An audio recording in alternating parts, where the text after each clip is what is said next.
Assalamualaikum warahmatullahi wabarakatuh. Kami dari kelompok 9 dengan beranggotakan Dia Ayu Puspitasari dan Wina Husaini. Di sini kami akan menjelaskan materi tentang identitas nasional dengan dosen pengampu Ibu Emilia Susanti MPD. Baiklah, poin yang pertama yaitu pengertian identitas nasional. Kata identitas berasal dari kata identity, berarti ciri-ciri, tanda-tanda, atau jati diri yang melekat pada seseorang atau sesuatu yang membedakannya yang lain.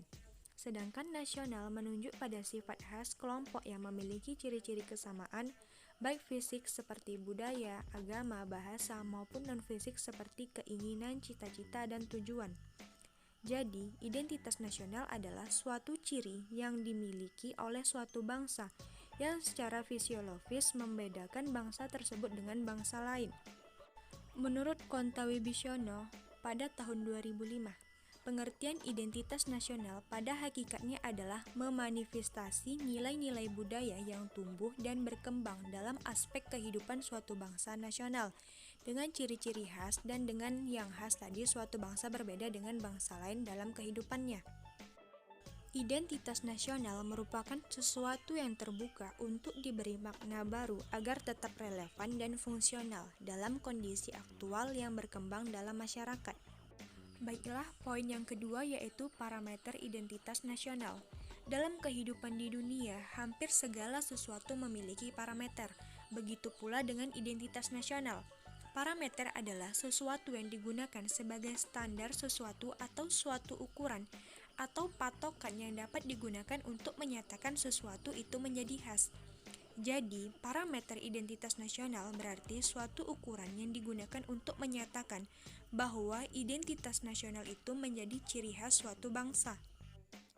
Adapun indikator dari identitas nasional itu sendiri adalah sebagai berikut. Yang pertama, pola perilaku yang tampak dalam kegiatan masyarakat, contohnya seperti adat istiadat, tata kelakuan, dan kebiasaan. Yang kedua, lembaga-lembaga yang menjadi ciri bangsa dan negara, contohnya seperti bendera, bahasa, dan lagu kebangsaan. Yang ketiga, alat perlengkapan yang digunakan untuk mencapai tujuan seperti bangunan, peralatan manusia, dan teknologi. Yang keempat, tujuan yang dicapai suatu bangsa, contohnya seperti budaya unggul, prestasi bidang tertentu. Unsur-unsur pembentuk, yaitu bagian terkecil dari sesuatu. Bagian kecil inilah yang kemudian bersatu untuk membentuk sesuatu. Begitu pula Indonesia, di mana Indonesia memiliki berbagai materi maupun inmateri yang kemudian terbentuk menjadi suatu identitas. Adapun unsur-unsur pembentuk identitas nasional Indonesia adalah yang pertama sejarah. Bangsa Indonesia terbentuk melalui suatu proses sejarah yang cukup panjang. Yang kedua, kebudayaan.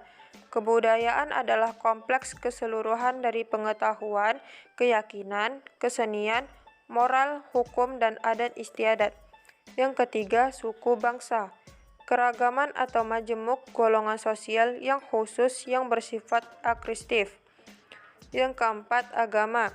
Seperti yang diatur dalam UUD 1945 bahwa negara Indonesia menjamin kebebasan beragama di dalam kehidupan warga negara Indonesia. Yang terakhir, bahasa. Sistem perlambangan yang secara arbitrer dibentuk atas unsur-unsur bunyi ucapan manusia dan yang digunakan sebagai sarana berinteraksi antar manusia. Kelima unsur identitas tersebut di atas dapat dirumuskan menjadi 3. Yang pertama, identitas fundamental. Yang kedua, identitas instrumental. Dan yang ketiga, identitas alamiah. Adapun jenis identitas nasional Indonesia adalah yang pertama, Indonesia bersifat pluralistik.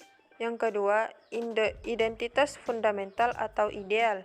Yang ketiga, identitas instrumental, identitas religiusitas, identitas sosio-kultural, dan identitas alamiah. Pancasila sebagai kepribadian dan identitas nasional bangsa Indonesia.